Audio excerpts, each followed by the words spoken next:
මේ භූමියට ඇවිල්ලා කවුරු හරි කෙනෙක් දෙවිවරුන්ට කතා කරලා කිව්වොත් මට මේ විදිහේ ප්‍රශ්න තියෙනවා ස්වාමීනි මං ගැන බලන්න කිව්වොත් එසැනින් දෙවිවරු අවධානය යොමු කරනවා. මේ පුණ්‍ය භූමිය තමයි මනුස්ස ලෝකයේ අතරින් දෙවිවරුන්ට පළවෙනියෙන්ම පෙනෙන භූමිය.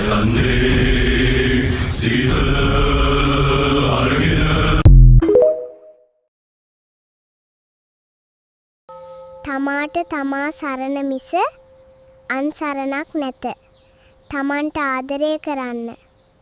තමන්ව දරා ගන්න.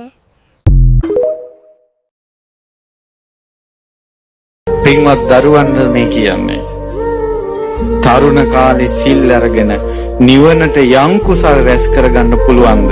වයසට ගියාට පස්සේ සිල් අරන් ඒක ඒ විදිහට කරගන්න බෑ. පුංචි කාලේ ධර්මයට ආසයික සිල් රකින්න එක, තරුණ කාලේ ධර්මයට ආසයික සිල් රකින්න එක, අඩුපාඩු හදාගන්න එක ඇත්තටම ඔබ වේගෙන් නිවන කරා ගෙනියනවා.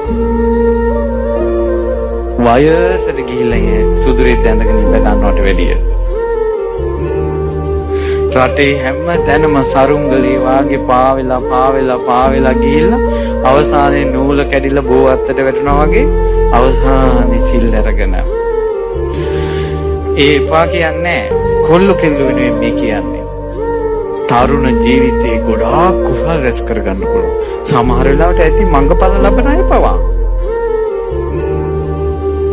අපි දන්නේ මංගපල ලබන අය පවා ඇති.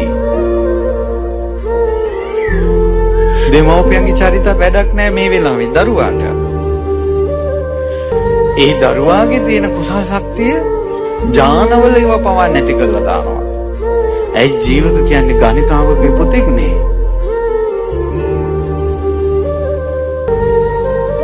ඒකයි. ඉතින් ඒ නිසා පින්වත් දරුවනේ ධර්මයෙන් මැරිලා නැහැ. ඒක මතක තියාගන්න. පින්වත්නි ධර්මයෙන් මැරිලා නැහැ. නමුත් අවුරුදු 120ක් ගේ සීයල දෙන්නේ බ්‍රාහ්මණයෝ දෙන්නේ බුදුරජාණන් වහන්සේ බෙහෙදකින් ආවා. ඇවිල්ලා කිව්වා අපි එකම පිනක්වත් කරගෙන නැහැ කියලා.